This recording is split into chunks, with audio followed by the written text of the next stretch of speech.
We've now got news that changes the presidential race dramatically. According to the New York Times Siena College poll, Kamala Harris is now ahead of Donald Trump by 4 percentage points in the key swing states of Wisconsin, Pennsylvania, and Michigan. Among likely voters, Harris is at 50%, while Trump is at 46% in each state. This is a huge shift from what the same poll found when Joe Biden was still in the race last month. In July, the New York Times found that Trump was leading Biden by 6 points nationwide among likely voters and 8 points among registered voters outside of the margin of error. Now, I know I don't usually make an entire video for a single poll, but this one is particularly worth covering.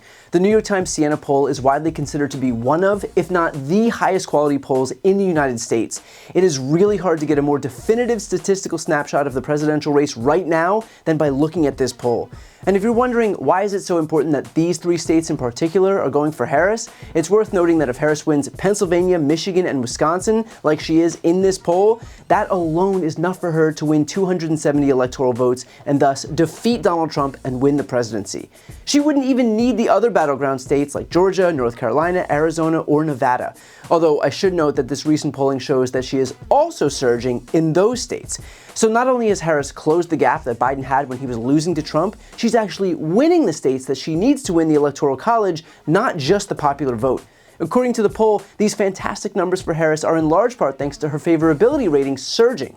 In Pennsylvania, for example, her favorability has skyrocketed by 10 percentage points among registered voters just in the last month. And voters view her as more intelligent and temperamentally fit to govern than Trump, something that you might expect when your opponent is, well, this guy. The disinfectant, where it knocks it out in a minute, 1 minute, and is there a way we can do something like that by injection inside or almost a cleaning? Because you see it gets on the lungs and it does a tremendous number on the lungs, so it'd be interesting to check that. So that you're going to have to use medical doctors with, but it sounds interesting to me.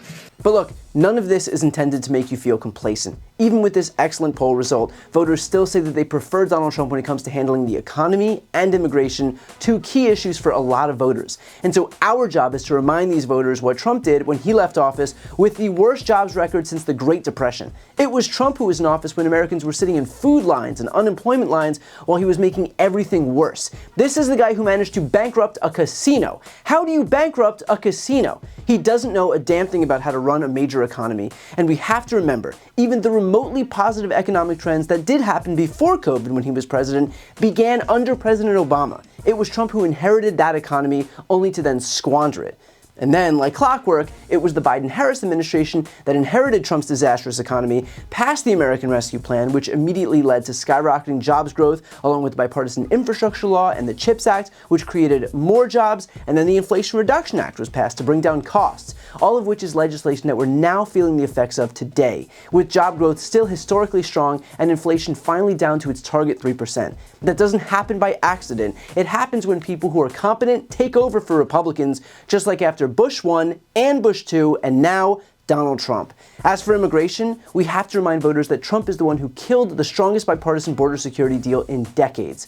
Why'd he kill it? Because he needed the border to be an issue for his campaign. Meanwhile, Harris supported that bill and has already announced during her campaign that she would sign it if she wins the Democratic majorities in Congress. Also, another major finding from this poll is that Harris becoming the Democratic nominee has turbocharged Democratic enthusiasm. Democrats are now more satisfied with their candidate choices than Republicans, reversing the trend from just 3 months ago. And look, you don't need a poll to tell you what you can see with your own eyes. Here are crowds, for example, from Harris's rallies just this past week.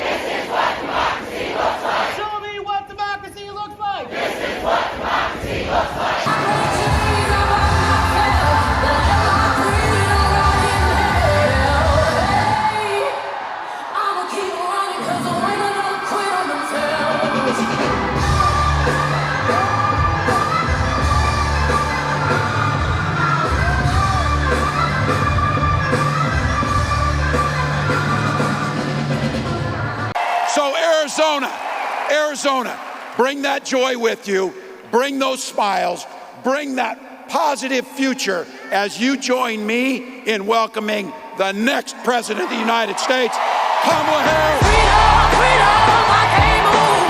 Freedom, cut me loose. Yeah. Freedom, freedom, where are you? 'Cause I need freedom too. I break chains all by myself. Won't let my freedom rot in hell. Hey.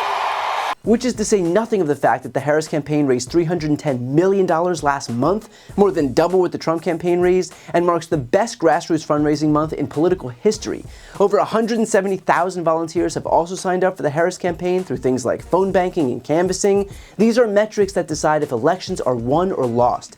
Take also, for example, in Nevada, Harris has 13 campaign offices while Trump has just 1. In Pennsylvania, Harris has 36 offices while Trump has just 3. In Georgia, Harris has 24 offices while Trump didn't open his first one until June.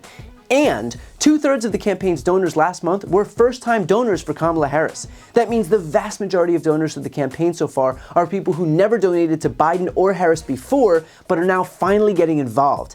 This is a campaign that is transcending just politics. It is a cultural phenomenon. It's exciting, it's forward-looking. It isn't only about beating Trump, it's also about what America can be. And that is why we are seeing that Harris has bigger rallies than Trump. And you know who can't stand that? This guy. Oh, give me a break. Listen, I had 107,000 people in New Jersey. You didn't report it. I'm so glad you asked. What did she have yesterday? 2,000 people? If I ever had 2,000 people, you'd say my campaign is finished. It's so dishonest, the press. And here's a great example. I had in Michigan recently 25,000 people, and 25,000 people we just couldn't get them in. We had in Harrisburg 25,000 people, and 20,000 people couldn't get in. We had so many. Nobody ever mentions that. When she gets 1,500 people, and I saw it yesterday on ABC, which they said, oh, the crowd was so big. I have 10 times, 20 times, 30 times the crowd size. And no, they never say the crowd was big. That's why I'm always saying turn around the cameras. I'm so glad you asked that. I think it's so terrible when you say, well, she has 1,500 people, 1,000 people, and they talk about, oh, the enthusiasm. Let me tell you, we have the enthusiasm. The Republican Party, and me as a candidate, but the Republican Party has the enthusiasm.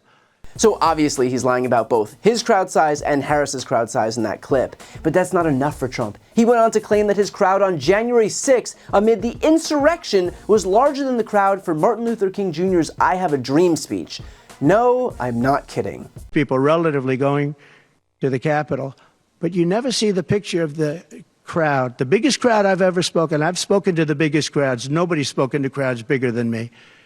If you look at Martin Luther King, when he did his speech, his great speech, and you look at ours, same real estate, same everything, same number of people. If not, we had more.